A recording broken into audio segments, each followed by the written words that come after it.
Sebelumnya selamat siang, dokter, teman-teman sejawat, dan kolega-kolega semua. Perkenalkan saya Dr. Stephen, spesialis anak.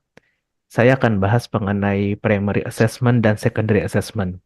Tapi karena memang populasi atau cakupan audiensnya luas, saya berusaha membuat presentasi ini di tengah-tengah dengan target utama dokter umum. Sudah bisa dokter? Sudah bisa. Iya. Ya, baik, saya segera mulai. Jadi, presentasi ini saya gabungkan survei primer dan sekundernya, karena ada beberapa topik yang menurut saya yang penting lain dan pitfalls-pitfalls yang saya mau bahas. Jadi, yang pertama topik kita akan bahas mengenai alur penilaian kegawatan, lalu segitiga gawat anak, atau yang disingkat SAGA, survei primer dan pitfalls pada tata laksana setelah mendapatkan kelainan pada survei primer, survei sekunder, dan terakhir kita membahas mengenai scoring gawat darurat anak. Sebagai disclaimer yang pertama, segitiga gawat anak dan scoring gawat darurat anak atau SADEWA yang dipakai dalam presentasi ini merupakan produk yang dikembangkan oleh UKK Area IDAI, mengadaptasi dari Pediatric Assessment Triangle dan Pediatric Early Warning Score. Bagaimanapun, pelatihan yang paling bagus untuk bantuan hidup dasar dan lanjut adalah pembelajaran dengan hands-on langsung. Pertama, kita mulai dengan kegawatan anak. Kalau misalnya kita coba lihat UKK di bagian IDAI, kita ada 14 UKK. Artinya kurang lebih kalau misalnya satu UKK mencakup satu organ, berarti ada 14 jenis kegawatan yang mungkin kita hadapi. Misalnya dari bagian respirologi, mungkin menghadapi upper airway obstruction, tenggelam, serangan asma, pneumotoraks. Dari bidang gastroenterologi, misalnya kita menghadapi ileus obstruksi, pneumoperitoneum, hematemesis melena, appendicitis, atau volvulus. Atau yang paling banyak misalnya dari bagian neurologi, kita menghadapi peningkatan tekanan intrakranial, pasien-pasien dengan kejang, pasien-pasien dengan penurunan kesadaran, atau pasien-pasien dengan pendarahan otak. Dari bidang endokrinologi, kita mungkin menghadapi kasus ketoasidosis diabetik, krisis adrenal, krisis hipertiroid atau hipoglikemi. Jadi sangat banyak kegawatan pada anak. Dan masalahnya adalah fungsi reservasi dari anak itu tidak sebesar pada dewasa.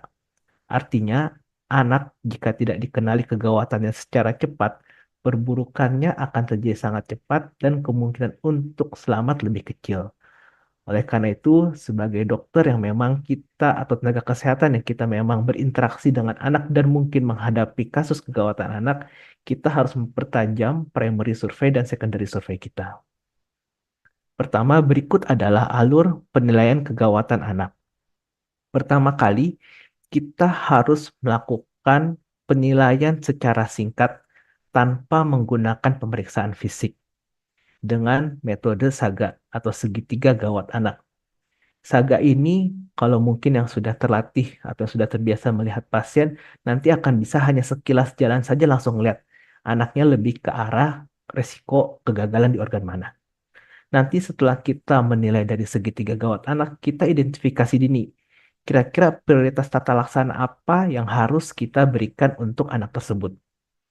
Setelah itu, kita melanjutkan dengan survei primer yang mencakup airway, breathing, circulation, disability, dan exposure. Nanti kita akan bahas satu-satu lebih lanjut lagi. Setelah kita dapatkan kelainan pada komponen survei primer, maka kita harus segera mentata laksana hingga pasiennya menjadi stabil sesuai dengan kelainan yang kita dapatkan. Jika pasiennya sudah stabil, baru kita lanjutkan dengan survei sekunder, mencakup anamnesis, pemeriksaan fisik, dan pemeriksaan penunjang yang terarah. Setelah itu kita berikan tata laksana definitif, dan kita lakukan monitoring dengan menggunakan metode SADEWA atau PIWS yang kita biasa tahu. Tapi pada beberapa kasus dari survei primer kita harus langsung lanjut ke monitoring. Misalnya pasiennya belum stabil-stabil dan ini harus dilakukan secara berkala. Pertama mengenai segitiga gawat anak. Segitiga gawat anak ini diadaptasi dari Pediatric Assessment Triangle. Ini pertama kali dipublikasikan pada tahun 2010. dan sekarang sudah diadopsi. Jadi ada tiga komponen utama. Yang pertama itu adalah tampilan atau appearance. Yang kedua adalah breathing atau upaya napas. Dan yang bagian ketiga adalah sirkulasi. Pada bagian tampilan atau appearance, kita cukup menilai 5 hal dengan melihat anak tersebut. Bagaimana tonus anaknya, interaksi, kenyamanan, pandangan, dan suara menangis, yang biasa kita singkat sebagai tickles. Lalu pada bagian upaya napas, kita hanya menilai 4 komponen dengan melihat saja. Apakah ada napas cuping hidung, apakah ada suara napas tambahan, retraksi, atau posisi tubuh abnormal. Lalu di bagian sirkulasi, kita melihat apakah ada cyanosis, pucat, atau kutis marmorata. Pada Pediatric Assessment Triangle yang original, mereka juga menambahkan apakah terdapat pendarahan yang nyata, yang beresiko menyebabkan gangguan sirkulasi. Setelah kita mengumpulkan data tersebut, kita akan bahas satu-satu. Pertama dari aspek appearance atau tampilan. Yang pertama kita evaluasi adalah tonusnya. Bagaimana si anak, apakah dia mampu melawan pemeriksa atau bergerak aktif. Atau anak justru kelihatannya lumpuh, tonus ototnya tidak baik. Dan bagaimana interaksi pasiennya dengan pengasuh atau pemeriksa. Apakah pasien sadar penuh atau tidak. Berikutnya adalah kita evaluasi. Apakah anak ini nyaman dapat ditenangkan. Dan kita lihat juga apakah pandangan anak ini kosong atau tidak. Kadang-kadang anak bisa aja melihat matanya terbuka, tapi sebenarnya mereka pandangannya kosong. Kontak sama orang tua pun hanya melihat saja. Saya rasa ini merupakan salah satu komponen yang mungkin kalau misalnya sering dilatih, kita akan bisa melihat. Ini anak sesuatu, matanya kosong. Dan yang terakhir adalah apakah anak ini dapat menangis dengan kuat, lemah, atau justru parau. Lalu pada bagian upaya napas, kita evaluasi apakah ada suara napas tambahan berupa mengorok, suara parau, stridor, merintih, atau mengi. Lalu kita perhatikan posisi tubuh anaknya. Apakah anaknya sniffing? Sniffing ini contohnya seperti yang digambar. Artinya apa? Anak ini dalam kondisi sadar, dia berusaha supaya jalan napasnya tuh lurus. Karena dengan posisi sniffing kan berarti kita tidak ada obstruksi di bagian nasofaringeal. Lebih lurus jalannya sehingga udaranya gampang lebih masuk. Atau posisi anaknya tripoding. Jadi dia menahan dirinya dengan menggunakan kedua tangannya seperti tripod. Atau anaknya justru menolak berbaring karena sesak jika berbaring. Perhatikan juga apakah ada retraksi, baik itu di supraklavikula, interkosta, substernal, atau ada head bobbing. Berikutnya kita lihat apakah ada napas cuping hidung. Pada aspek sirkulasi, kita lihat apakah ada tanda-tanda pucat, bukan hanya di warna kulit, tapi kita harus lihat mukosanya juga. Paling gampang di mukosa konjungtiva. Apakah ada motot berupa peci-peci yang menandakan vasokonstriksi, dan juga apakah ada cyanosis. Setelah kita mengumpulkan data tersebut, jika hasil pada aspek tampilan, upaya napas, dan sirkulasi normal, maka kita cukup observasi. Tapi jika kita mendapatkan komponen sirkulasinya abnormal, baik itu disertai atau tanpa abnormalitas pada bagian tampilan, tapi upaya napasnya masih normal, maka anak ini masuk ke dalam kategori shock. Nanti shock tipenya yang mana akan dibahas lebih lanjut.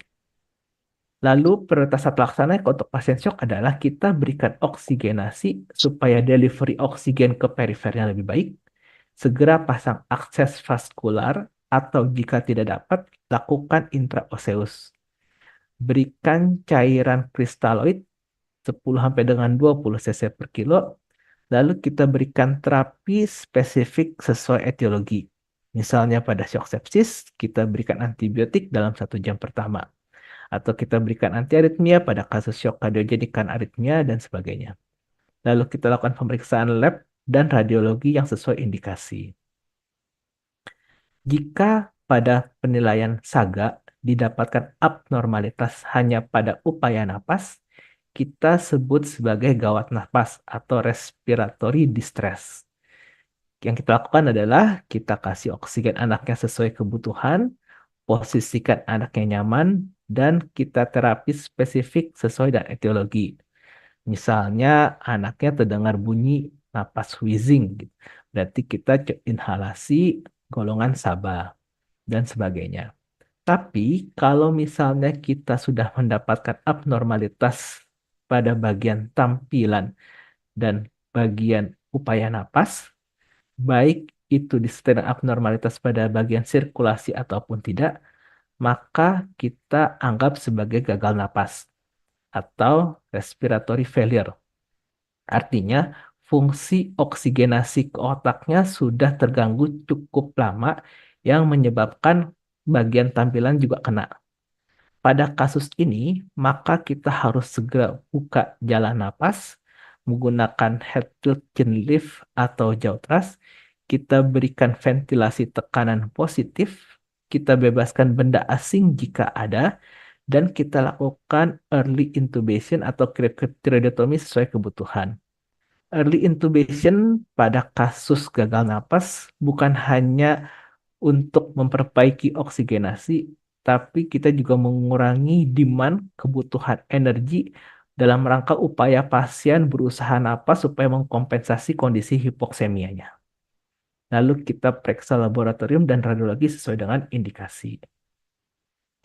Tapi jika kita menemukan kelainan hanya pada bagian tampilan, sedangkan upaya napas anaknya normal-normal aja, tidak ada retraksi, sirkulasinya pun nggak ada motot, nggak ada sianosis, maka kemungkinan anaknya mengalami gangguan pada sistem saraf pusat atau metabolik.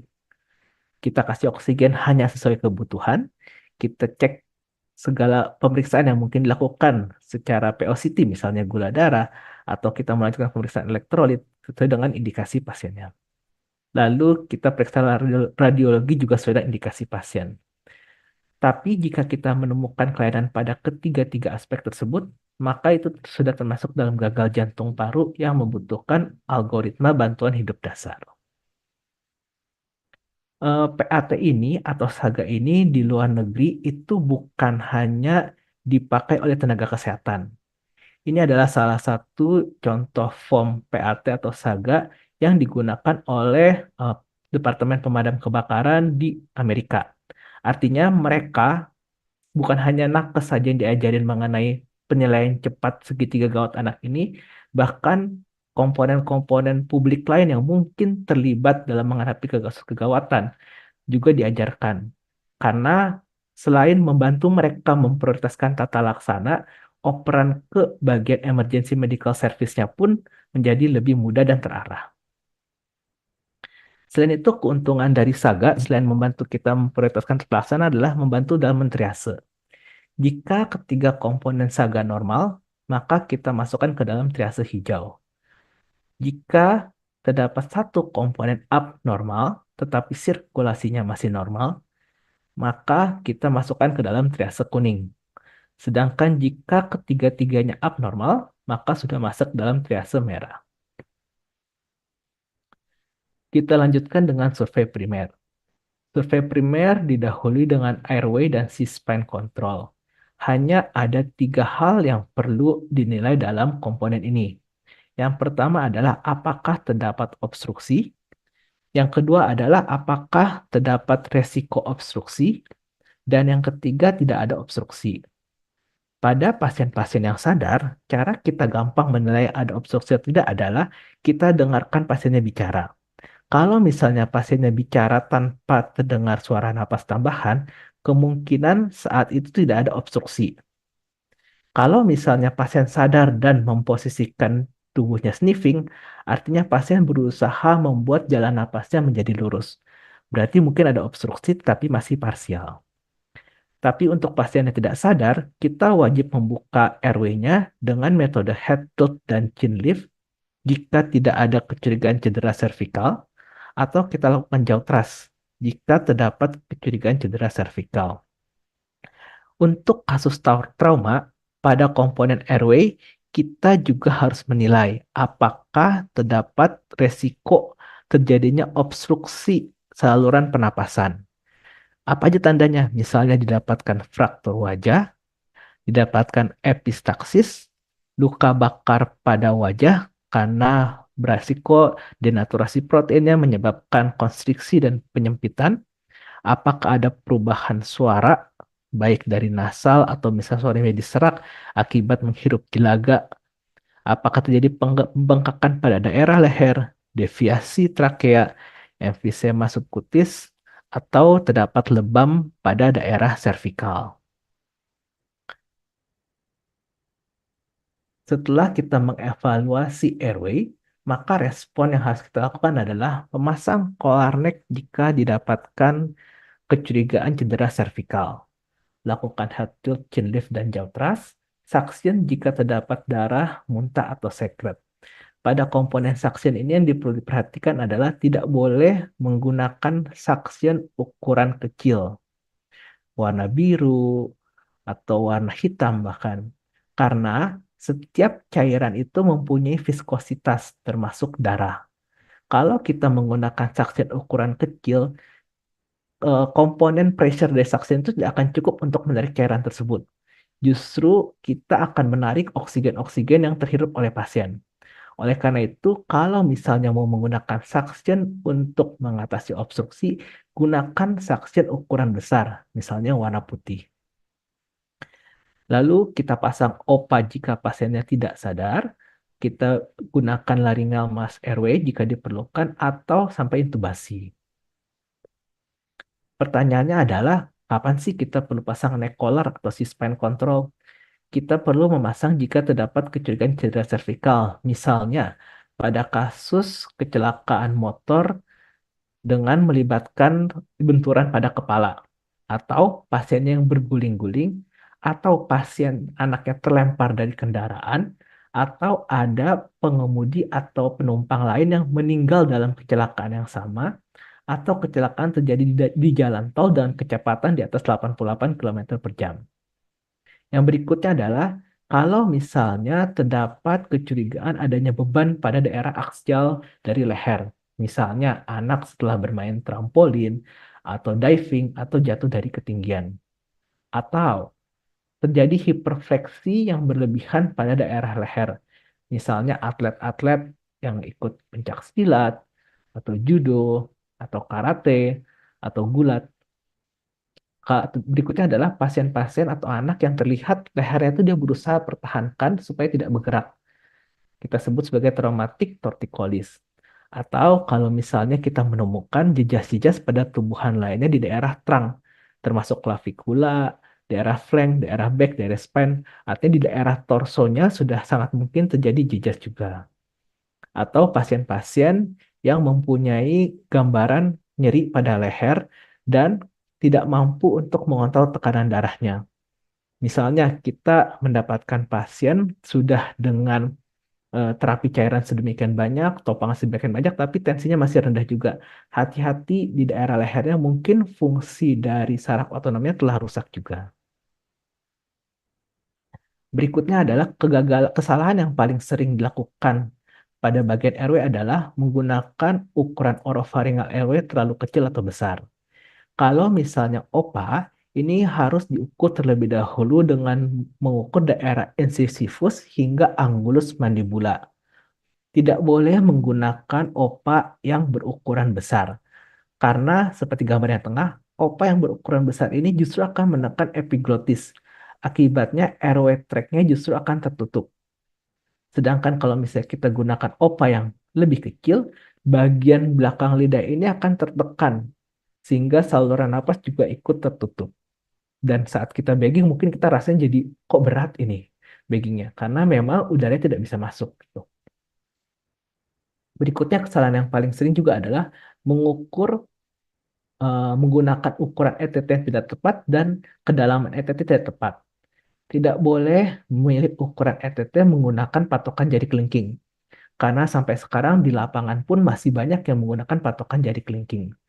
Bayangkan kalau misalnya anaknya kecil tapi obesitas, otomatis jari kelingkingnya gede. Bisa jadi segede bisa jari orang yang sudah remaja gitu. Dan akibatnya apa? Sedangkan airway tract ini ukurannya tidak mengikuti dari jari kelingking tersebut. Karena sudah ada struktur cincin tulang rawan dan otot-otot yang membentuk airway tract yang mengikuti perkembangan usia.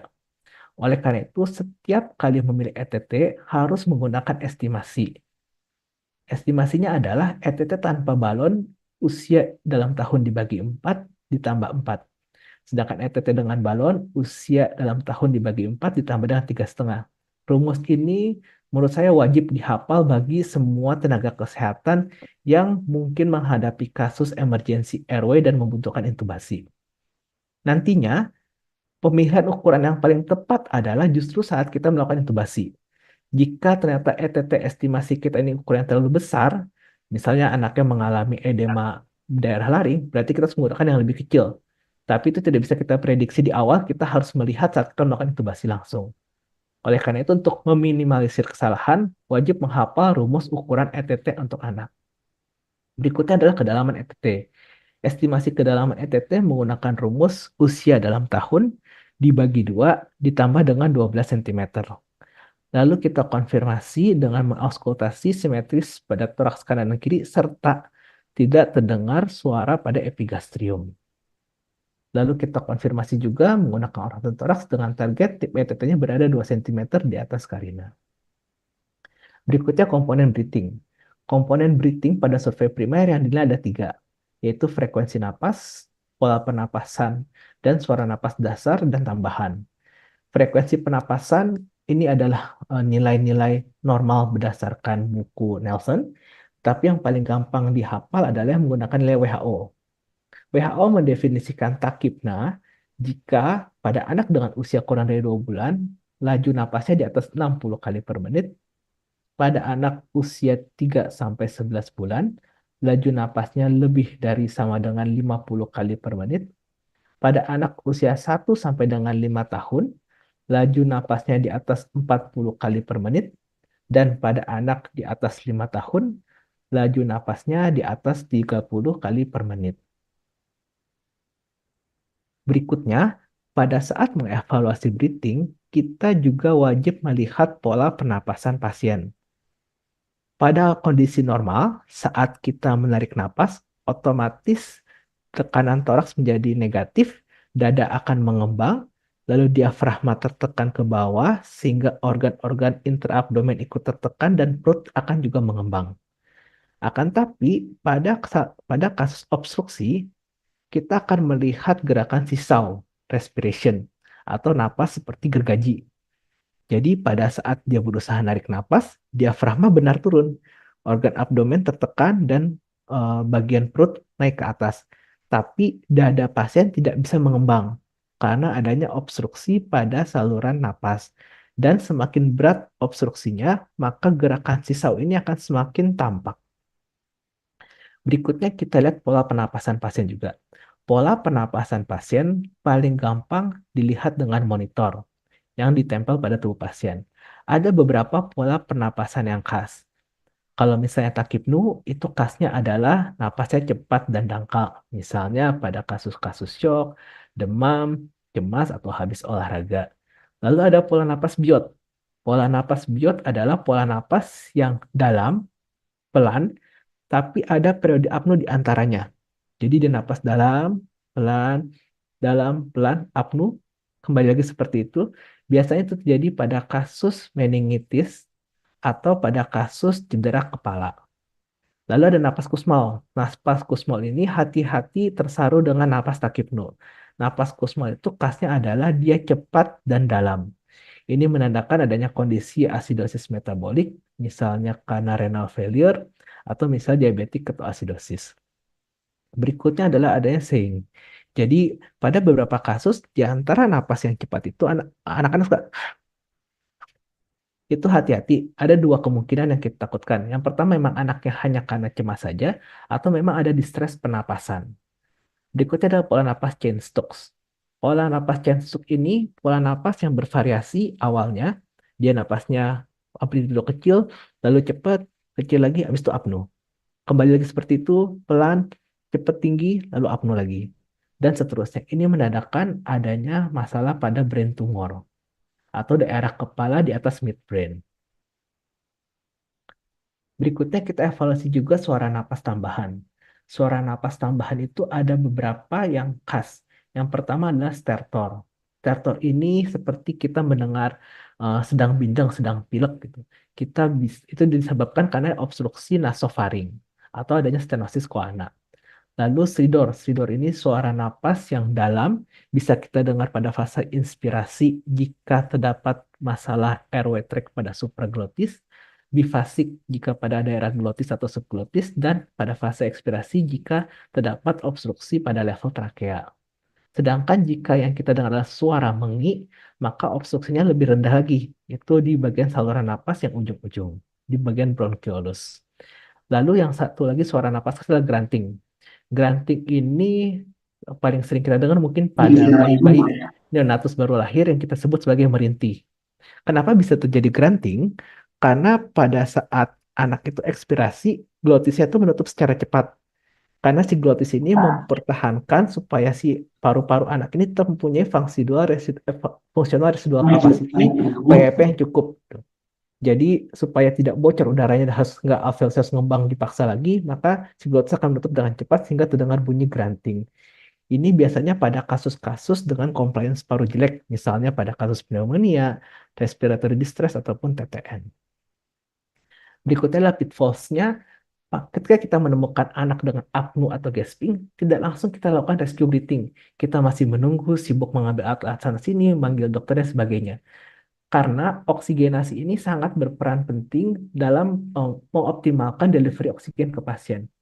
Jika sudah menemukan apnu atau gasping, segera berikan rescue breathing pada pasien.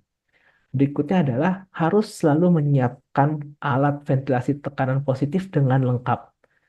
Ada beberapa komponen, ini mungkin sudah biasa kita lihat, kita coba bedah satu-satu. Yang pertama adalah bagian di belakang. Di belakang itu kita sebut sebagai bagian inlet. Itu ada air inlet, ada oksigen inlet. Jika kita tidak memasang kantong reservoir dan tidak memasang oksigen, berarti kita hanya memberikan fraksi oksigen 21%. Jika kita memasang oksigen tetapi kita tidak memasang kantong reservoirnya, berarti kita memberikan fraksi oksigen 40%. Dan kita memberikan fraksi oksigen 100% ketika kantong reservoir terpasang dan oksigen juga terpasang. Di lapangan seringkali kantong reservoirnya ini tidak tersedia. Akibatnya apa? Kita itu hanya memberikan fraksi 40% saat melakukan ventilasi tekanan positif. Dan tentunya hal ini tidak baik karena kita mau mengoptimalkan oksigenasi pasien. Yang masalah berikutnya adalah valve inletnya ini seringkali tidak terpasang atau tidak terpasang lengkap. Jadi kalau misalnya nanti setelah seminar ini mungkin bisa dicek alat masing-masing, di bagian inlet itu harus ada katupnya. Katupnya ini berbentuk seperti umbrella sebutnya, seperti payung, tapi tergantung berbagai merek. Yang penting adalah pastikan bahwa itu ada katup. Kenapa katupnya ini penting? Karena katup ini akan menerima oksigen dari oksigen reservoir dan oksigen luar, dan ketika kita menekan baggingnya ini, balon balon self inflatingnya ini, katup itu akan tertutup oleh udara tersebut. Jadi udara tidak bocor kembali ke bagian reservoir. Seringkali saat kita bagging kita merasa kok ini kosong nggak ada tahanan apa-apa. Itu karena bagian katupnya tidak tertutup sempurna. Entah itu katupnya robek, entah itu katupnya tidak lengkap, atau katupnya hilang. Jadi harus wajib dipastikan semua alat lengkap saat melakukan resusitasi. Dan tentunya tidak mungkin dipersiapkan saat hari kejadian. Kita harus mempersiapkan jauh-jauh hari sebelumnya dan melakukan pengecekan rutin. Kemudian saat teknik membagging, bagging itu kita jarang punya yang ada katup PEP-nya. Jadi saat kita membagging menekan, usahakan tidak kembali sempurna sampai kembang sempurna lagi. Kita usahakan tahan sedikit. Karena saat kita menahan sedikit, berarti kita memberikan sedikit PEP ke dalam paru-paru pasien, sehingga kita lebih mudah untuk membuka alveolusnya lagi. Gitu. Jadi prinsipnya saat membagging tidak perlu melepas sampai habis, kita tahan sedikit lalu kita tekan lagi, memberikan inspirasi. Saat ekspirasinya kita tahan sedikit lagi. Pitfalls berikutnya adalah bagian expiratory valve yang terpasang ke mulut pasien, katup ductnya juga hilang. Sedangkan kalau misalnya dilihat di gambar kanan, saat kita menekan atau memberikan oksigen, begitu, si katup itu akan kebuka sehingga oksigennya bisa masuk full ke mulut pasien. Sedangkan saat kita melepas atau saat ekspirasi, udara CO2 yang pada pasien itu akan keluar lewat samping-samping katup. Jadi tidak masuk lagi ke dalam kantong. Nah, bagian eh, eh, katup ekspirator ini seringkali hilang. Jadi nanti tolong dipastikan bahwa kartu eksperimennya juga lengkap.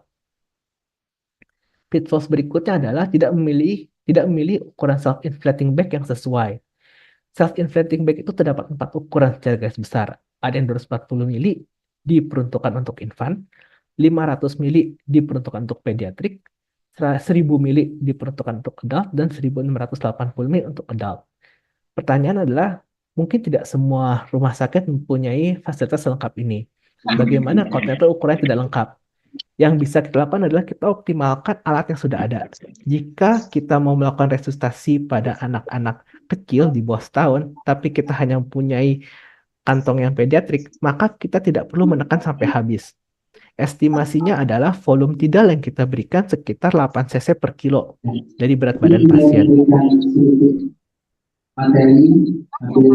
Berikutnya adalah ukuran masker yang tidak sesuai. Moderator, ada yang bocor suaranya.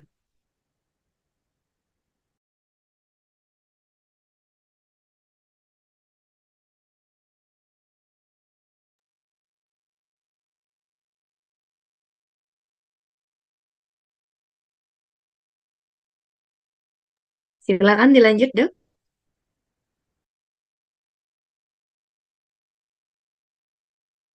Oke, saat memilih ukuran masker, pastikan ukuran masker itu hanya menutupi bagian mulut dan hidung, tidak boleh terkena bagian mata.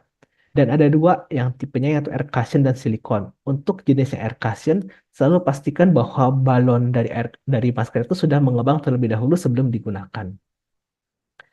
Lalu kita masuk ke dalam tahap sirkulasi. Di sirkulasi kita menilai 4 komponen, yaitu nadi, tekanan darah, ekstremitas, dan produksi urin. Pada nadi ini kita menilai frekuensi, ritme, serta kualitas atau karakteristik nadi. Penilaian nadi tentang nilai normalnya itu kurang lebih sekitar 2 sampai dengan 3 kali laju napas normal berdasarkan usia. Gampangnya, pada pasien-pasien yang masih bayi atau anak kecil di bawah 1 bulan itu sekitar 120 sampai 180 kali per menit. Untuk usia 3 sampai 6 bulan sekitar 90 sampai dengan 120 kali per menit. Untuk usia 1 sampai dengan 5 tahun sekitar 70 sampai dengan 100 kali per menit. Di atas itu sekitar 60 sampai dengan 100 kali per menit. Lalu, kita juga harus menghafal untuk rumus estimasi tekanan darah sistolik. Karena pada eh, seharusnya untuk menilai apakah seorang anak hipotensi atau tidak, kita harus mengukur tekanan darah atau melihat patokannya di bawah P5 berdasarkan jenis kelamin, usia, dan tinggi badan. Tentunya ini tidak praktis untuk diterapkan saat di lapangan. Yang paling praktis adalah kita melihat tekanan darah sistoliknya. Pada neonatus, batas terendahnya adalah 60 mm Hg. Pada anak-anak usia 1 bulan sampai dengan 1 tahun, tekanan darah sistoliknya harus di atas 70 mm Hg. Pada anak usia 1 sampai dengan 10 tahun, batas terendah sistolik adalah 70 ditambah dengan 2 kali usia dalam tahun. Dan untuk anak di atas 10 tahun, tekanan darah sistoliknya harus di atas 90 mm Hg. Angka ini wajib dihafal menurut saya bagi orang-orang nakes-nakes yang memang akan terlibat dalam menghadapi emergensi pada pasien anak. Berikutnya dari nadi juga kita harus menilai regularitasnya. Apakah dia irregular secara reguler? Misalnya pada gambar yang tengah bisa kita lihat dia terdapat regularitas bigemini 2, 2, 2. Misalnya itu pada kasus ectopic bit, atau yang di bawahnya anaknya itu irregular. Jadi terdapat irama yang irregular dengan pola yang tidak jelas. Misalnya pada kasus atrial fibrilasi. Atau pada saat kita melihat sirkulasi, kita bandingkan antara suara detak jantung stetoskop dengan laju nadi tangan. Kalau misalnya terdapat pulsus defisit, artinya detak jantungnya lebih cepat dibandingkan dengan nadi, misalnya di jantungnya kita dengar kurang lebih 120 kali per menit nih. Tapi kok di nadinya yang teraba hanya 80 kali per menit.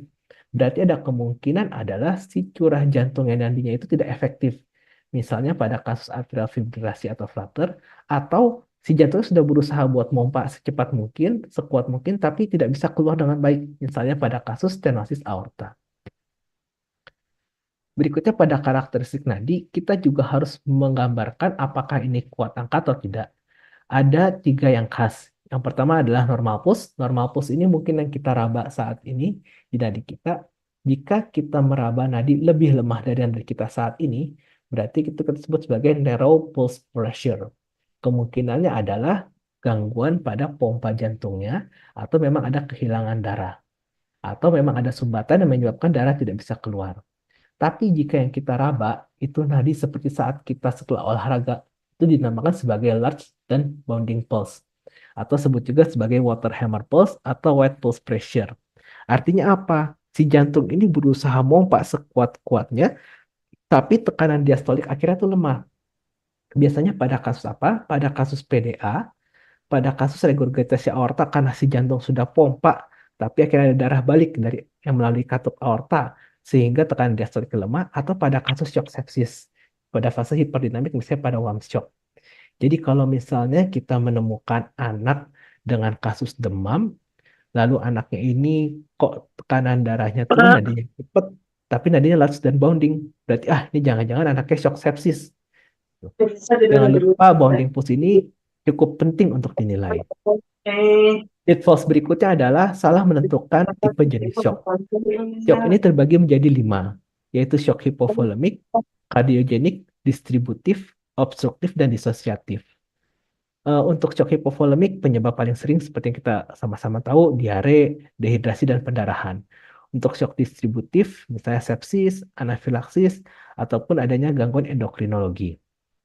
Oleh karena itu, ketika kita menemukan kasus shock, tidak boleh semua dipukul rata sebagai shock hipovolemik dan mendapat cairan, karena masing-masing gambaran klinis dan terapinya berbeda. Berikutnya adalah kita menentukan shock ini berdasarkan tekanan darah saja. Itu salah besar, karena tanda awal shock atau yang disebut sebagai complicated shock adalah takikardi. Jadi bisa kita lihat pada gambar yang kiri, pada saat kehilangan darahnya kurang dari 50%, itu yang akan berpengaruh adalah laju nadi dan stroke volume. Nadinya akan menjadi takikardi, stroke volumenya meningkat. Lalu setelah kekurangan darahnya mendekati 40 hingga 70%, baru akan didapatkan penurunan tekanan darah. Artinya, kalau misalnya kita hanya berpatokan menentukan shock dengan melihat tekanan darah di bawah P5, berarti itulah shock sudah fase akhir. Artinya anaknya sudah mengalami hipotensi, sudah gangguan perfusi perifer, gangguan status mental, dan bentar lagi akan mengalami bradikardi atau bradipno atau apno. Oleh karena itu, kita harus selalu menata laksana anak dengan shock pada saat tanda awal shock sudah mulai muncul, yaitu takikardi. Pertanyaannya adalah, apakah semua takikardi perlu diberikan cairan sebanyak-banyaknya karena kita anggap sebagai shock? Jawabannya tidak, karena shock itu ada banyak tipe. Untuk shock hipovolemik benar, target kita adalah kita memberikan cairan sesuai dengan jumlah cairan yang hilang. Tapi untuk shock kardiogenik, kita harus hati-hati memberikan cairan. Justru obat-obat yang kita butuhkan adalah obat inotropik, kronotropik, ataupun lusitropik. Untuk shock distributif, obat utama bukan cairan, tapi justru kita berikan vasokonstriktor. Untuk shock obstruktif, kita tidak boleh memberikan cairan berlebihan, justru kita harus merilis obstruksinya, misalnya perikardiosintesis pada kasus kardiak tamponade. Sedangkan untuk shock disosiatif, maka kita harus memberikan antidot dari intoksikasinya. Oleh karena itu, memang idealnya kalau misalnya menemukan anak dengan takikardi dan kita sulit membedakan shocknya tipe apa, kita pertama harus anamnesis. Kalau misalnya anaknya mengalami diare, muntah-muntah, mungkin arah-arah shocknya hipovolemik. Tapi pertanyaannya adalah, apakah ada komponen shock sepsis di dalam situ?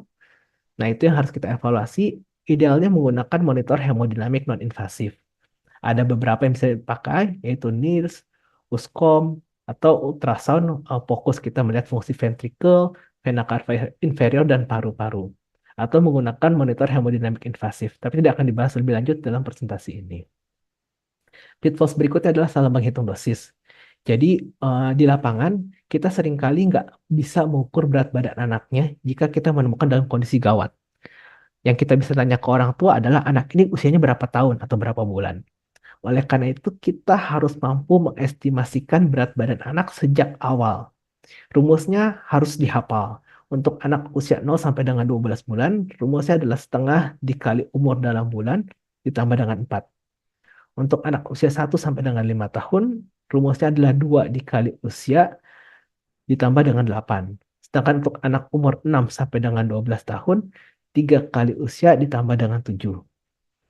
Estimasi berat badan ini sangat penting, bukan hanya menentukan jumlah cairan, tapi juga dosis obat-obatan yang akan kita pakai selama proses resusitasi. Ini adalah saya mau menyampaikan dikit contoh kenapa kita tidak boleh memberikan cairan berlebihan. Ini berdasarkan Pediatric Surviving Sepsis Campaign, mungkin nanti akan dibahas lebih lanjut pada saat tata laksana shock. Pada pasien-pasien atau yang anak-anak yang dengan kasus shock sepsis datang ke punya dengan rumah sakit yang punya fasilitas PICU, maka cairan yang diberikan itu maksimal 60 cc per kilo. Sambil kita perhatikan apakah ada tanda-tanda fluid overload. Artinya kalau misalnya sudah di atas 60 cc tidak ada lagi tempatnya untuk dimasukkan cairan karena resiko justru akan memperburuk kondisi pasien. Berikutnya, pada fasilitas kesehatan yang tidak mempunyai fasilitas ICU dan tidak ada tanda-tanda hipotensi, sedangkan kita curiga anaknya ini shock sepsis, misalnya anaknya ada demam, pencetusnya, ada infeksi berat dan sebagainya, maka sangat dianjurkan untuk tidak memberikan cairan loading intravena walaupun anaknya mengalami takikardi. Yang disarankan adalah kita berikan cairan dosis maintenance. Lain halnya jika ternyata kita tidak ada fasilitas ICU, tapi anaknya ada hipotensi, maka cairan maksimal yang diberikan adalah 40 cc per kilo. Lalu kita evaluasi kembali apakah ada tanda-tanda overload. Tanda overload apa saja? Takipnu, bronki, irama galap, dan hepatomegali. Kenapa sih hal ini menjadi penting? Ini salah satu meta-analisis tahun 2023 sudah dikeluarkan. Ternyata pada pasien-pasien yang mengalami overload dalam kondisi sepsis, itu meningkatkan resiko mortalitas hingga lebih dari 5 kali. Oleh karena itu, sebisa mungkin saat melakukan resusitasi, kita mengoptimalkan balance cairan pada pasien. Jika memang terjadi overload, usahakan jangan lebih dari 10% dan deteksi overload lebih dini, baik itu dengan melihat apakah ada takipnu, rongki, hepatomegali. Salah satu teknik yang paling gampang digunakan untuk melihat kira-kira masih ada tempat tidak ya kita berikan cairan pada pasien ini adalah menggunakan fluid challenge dan passive leg raising. Idealnya keduanya ini dibandingkan dengan metode monitor non-invasif, misalnya memakai USCOM.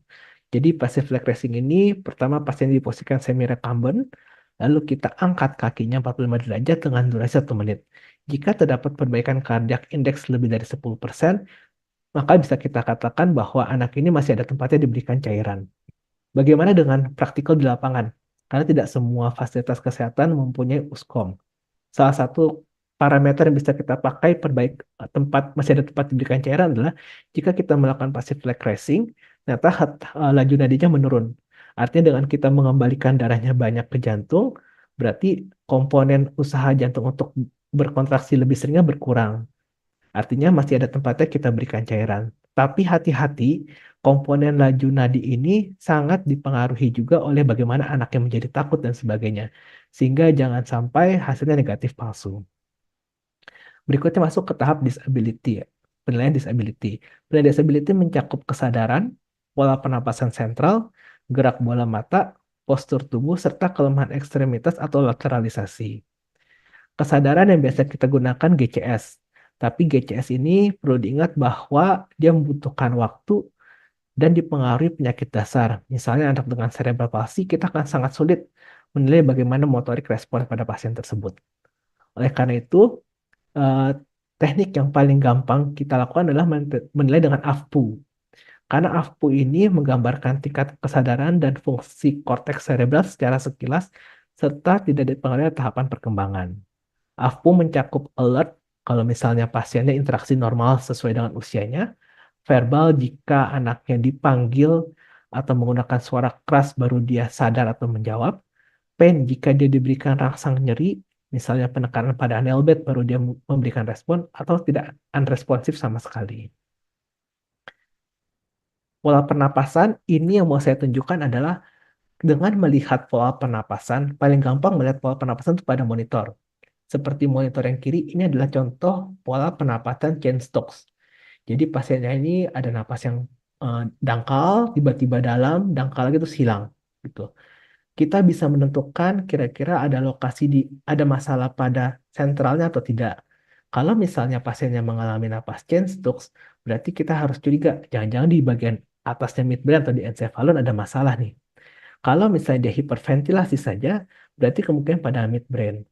Kalau di apnosis, napas dalam panjang, henti napas lagi, napas dalam berhenti lagi, henti napas lagi. Jadi kita melihat banyak fase pelatunya. Mungkin di daerah pons masalahnya. Atau anaknya ataksik berarti di bawah pons. Jadi ini tuh penting karena dengan melihat adanya pola penapasan sentral, kita harus mengantisipasi. Sebentar lagi mungkin akan terjadi henti napas atau akan terjadi bradikardi. Lanjutnya kita lakukan pemeriksaan pada pupil. Pada pupil ini beberapa yang khas adalah misalnya kita menemukan dilatasi pupil atau midriasis pupil. Yang biasa kita sehari-hari kalau misalnya sudah RJP, kita selalu langsung refleks melihat pupil. Jika dilatasi pupilnya sudah besar, kemungkinan sudah terjadi midbrain injury dari batang otak. Lalu kalau misalnya small atau pinpoint pupil, kadang-kadang kita ketemukan juga justru miosis, itu berarti sudah ada kerusakan pada daerah pons. Berikutnya kita juga wajib melakukan pemeriksaan dose eye movement pada anak-anak yang tidak sadar. Caranya adalah kepala anaknya kita geser ke kanan dan ke kiri. Idealnya seperti mata boneka. Kalau mata boneka kan kalau kita geser bonekanya ke kiri, kepalanya matanya akan ke kanan keduanya. Kalau kita geser ke kanan kepalanya, matanya akan ke kiri keduanya. Jika kita menemukan bahwa saat kita geser kepala anaknya, matanya tetap terfiksir ke tengah sesuai dengan sumbu hidungnya dia, berarti uh, dose AF movement-nya negatif. Artinya brainstemnya ini sudah ada masalah.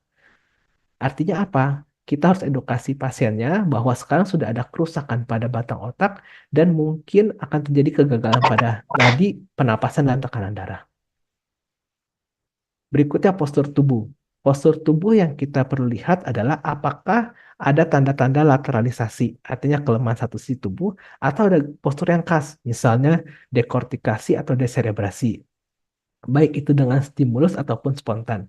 Jika didapatkan dekortikasi, dekortikasi itu bukan tangannya ke bawah seperti ini. Dekortikasi itu khas, jadi tangannya itu seperti masuk ke dadanya, seperti ini. Dengan kakinya itu dalam posisi ekstensi. Gitu. Ini artinya kemungkinan sudah ada kerusakan pada daerah midbrain. Tapi kalau misalnya terjadi deserebrasi, misalnya dia tangannya ke bawah kedua-duanya, kakinya juga ekstensi, berarti kerusakannya di daerah pontine. Pitfalls yang sering ditemukan di lapangan adalah seringkali dokter umum atau perawat atau tenaga kesehatan melaporkan nilai GCS atau AFPU secara tidak tepat. Seringkali angkanya dinaik-naikkan supaya kesannya pasiennya stabil. Sedangkan GCS atau AFPU ini sangat penting untuk menilai perbaikan klinis pasien. Jadi saat melaporkan, wajib melaporkan apa adanya. Tidak usah di markup menjadi lebih tinggi skornya. Lalu seringkali langsung menyimpulkan penyebab perubahan kesadaran adalah masalah SSP. Karena sebenarnya perubahan kesadaran itu ada komponen metabolik juga di dalamnya. Ada komponen sirkulasi di dalamnya. Ada komponen oksigenasi di dalamnya. Jadi tidak boleh murni menganggap masalah SSP. Lalu juga melakukan pemeriksaan tanpa memastikan si spine control. Yang berikutnya survei primer bagian exposure. Exposure ini kita harus pastikan bahwa ABC-nya sudah aman terlebih dahulu. Lalu kita buka pakaian anaknya jika visible dan reasonable untuk melihat apakah ada jejas, pendarahan, tanda fraktur, atau luka bakar. Terutama pada kasus-kasus trauma. Akan tapi dalam guideline pun disarankan kalau misalnya kita mau membuka baju, pastikan tidak ada resiko hipotermi pada pasien ini. Lanjut ke survei sekunder. Setelah kita menstabilisasi pasien melalui survei primer dan kita tata laksana yang sesuai dan yakin pasien sudah stabil, kita perlu melanjutkan survei sekunder. Anamnesis, kita perlu melakukan namanya sampel. Sampel itu mencakup sign and symptoms, alergis, medication atau obat-obat yang dipakai selama ini, pas medical history bagaimana perjalanan pasien sakit sebelumnya, kapan waktu makan terakhir pasien, dan event apa yang menyebabkan situasi seperti ini. Sampel ini membantu kita supaya berpikir secara sistematis saat menganalisis pasien, apalagi dengan pasien kondisi gawat, pasti kita pun akan menjadi panik. Berikutnya baru kita telusurin bagaimana riwayat penyakit yang sekarang ya. Apakah ada riwayat penyakit keluarga yang serupa sebelumnya? Apakah ada masalah kelahiran? Apakah ada masalah pada imunisasi yang mungkin terkait dengan kondisi pasien saat ini? Misalnya anaknya ternyata tidak imunisasi DPT atau tidak imunisasi eh, yang lainnya, masih nggak lengkap. Berarti ada risiko infeksi pada saluran pernapasan atas. Atau memang masih ada sudah ada masalah tumbuh kembang sebelumnya. Lalu kita lakukan pemeriksaan fisik head to toe. Saya rasa survei sekunder ini tidak mungkin kita bahas semua karena penyakitnya banyak sekali. Em, Mungkin yang paling gampang dilakukan adalah setiap kali menemukan kasus setelah pasiennya stabil, kita coba evaluasi etiologinya, kemungkinan penyebabnya apa. Bisa menggunakan beberapa mnemonik, salah satu yang paling sering saya gunakan adalah Vindicate. Vindicate itu mencakup vaskular, infeksi inflamasi, neoplasma, degeneratif, iatrogenik, kongenital, autoimun, traumatoksin, endokrin metabolik. Misalnya contoh pasien anak tidak sadar. Setelah kita stabilisasi ABCDE-nya, lalu kita evaluasi apakah anak ini mungkin mengalami kelainan vaskular. Misalnya ternyata di riwayat keluarganya ada yang punya riwayat AVM cerebral, atau ternyata tiba-tiba penurunan kesadaran terjadi dengan cepat. Oh, mungkin AVM-nya pecah gitu. Berikutnya adalah infeksi atau inflamasi. Apakah proses penurunan kesadarannya ini berlangsung dengan cepat secara tiba-tiba, atau dia gradual, bertahap, bertahap, bertahap, atau dia ada riwayat terbentur pelan sebelumnya, atau misalnya dia ternyata ada perubahan perilaku sebelumnya yang menggambarkan tanda-tanda ensefalitis. Berikutnya neoplasma. Kalau neoplasma untuk kasus penurunan kesadaran, mungkin yang kita tanya adalah apakah terdapat muntah persisten yang terus-menerus berlangsung di pagi hari, yang menandakan bahwa sudah ada peningkatan tekanan intrakranial pada kepala pasien. Karena pada saat kita semalaman tidur terlentang, berarti tidak ada gaya gravitasi. Sehingga pada pasien-pasien yang mengalami eh, muntah berulang, muntah proyektil, pada kasus dengan tumor otak biasanya terjadi di pagi hari karena tidak ada gaya gravitasi selama pasien tidur. Lalu kita tanya juga apakah ada tanda-tanda pandangan ganda dan sebagainya. Setelah kita melakukan anamnesis dan pemeriksaan fisik, wajib kita menentukan diagnosis kerja terlebih dahulu. Diagnosis kerja ini yang akan membuat kita beranjak kita mau bekerjanya apa, termasuk pemeriksaan penunjang dan tata laksana. Seringkali settingannya adalah masalah di IGD dilakukan secara sporadis. Semua pasien anak diperiksakan GDS, diperiksakan ronsen toraks, elektrolit, URCR, fungsi hati. Padahal anaknya masuk dengan kasus cuma diare misalnya. Anaknya masih mau makan, buat apa dicek GDS? Jadi titipannya adalah setiap kali mungkin dokter-dokter umum yang memang akan melakukan pemeriksaan penunjang dan tata laksana, pikirkan dahulu diagnosis kerjanya apa. Nantinya setelah melakukan pemeriksaan penunjang dan terlaksana baru kita bisa menentukan diagnosis akhir pada pasien. Setelah kita melakukan terlaksana pada pasien, berikutnya kita perlu mengevaluasi secara berkala. Ini adalah skor gawat darurat anak atau yang singkat sebagai SADEWA yang merupakan adaptasi dari Pediatric Early Warning Signs. Ada tiga komponen yang dinilai, yaitu perilaku, kardiovaskular, dan respirasi dengan masing-masing komponen 0 sampai 3 rentangnya. Untuk perilaku, jika anaknya masih mau bermain, nilai 0. Jika anaknya rewel tetapi masih dibujuk, masih mau, nilainya 1. Jika rewel dan sulit untuk dibujuk, nilainya 2. Dan jika letargis, nilainya 3. Untuk kardiovaskular, yang kita lihat adalah apakah ada pucat dan CRT setelah laju nadinya meningkat berapa kali. Yang paling besar adalah jika laju nadinya ternyata meningkat 30 di atas normal atau anaknya bradikardi, maka kita langsung berikan skor 3.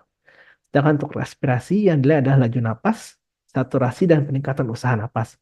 Tapi sayangnya peningkatan usaha napas retraksi ini sangat variatif, sangat subjektif. Jadi yang bisa kita pakai adalah laju napasnya dan saturasinya. Jika terdapat desaturasi lebih dari 5% dibanding batas normal, misalnya buat anak-anak yang tadinya sehat, berarti di bawah 90%, maka skor respirasinya sudah 3. Atau misalnya anak yang mengalami bradipnu, berarti skor respirasinya sudah 3. Setelah itu, kita totalkan skor tadi.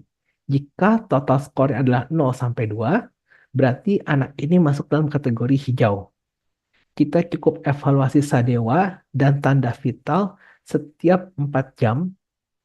Kalau misalnya ternyata skornya 3 sampai 4 total skornya, berarti dia masuk dalam kategori kuning. Berarti Sadewa perlu dievaluasi setiap 1 jam, tanda vital setiap 2 jam, konsulkan ke SPA atau ke pediatrician ataupun attending physician bahasanya di luar negeri. Dalam waktu 1 jam sudah harus ada keputusan mau diterapi apa. Lalu pasien dirawat inap. Kalau misalnya skornya ternyata 5, maka kita evaluasi sadewanya setiap 30 menit dan tanda vital setiap 2 jam. Kita atau tenaga kesehatan harus memastikan jawaban dari spesialis anak atau dari attending physician-nya dalam waktu 10 menit. Rawat inap di HCU. Sedangkan jika skornya lebih dari sama dengan 6, maka Sadewa ini wajib dievaluasi setiap 20 menit dengan pengukuran tanda vital setiap 1 jam. Jawaban spesialis anak harus didapatkan segera, rawat inap dipicu. Dari gambaran ini sebenarnya yang mau saya tunjukkan adalah kita pun misalnya sebagai DPJP harus bersedia jika dikontak dengan cepat oleh tenaga kesehatan. Karena memang idealnya untuk kasus-kasus yang gawat dengan skor di atas 4, itu jawaban sudah harus ada dalam waktu kurang dari 1 jam. Bahkan untuk yang sudah emergency, jawabannya segera harus didapatkan. Saya rasa sekian presentasi dari saya. Sebagai titipan, memang pelatihan terbaik adalah hands-on course. Jadi ada beberapa yang dari IDAI, misalnya APRC atau PCNC update juga dapat diikuti. Terima kasih.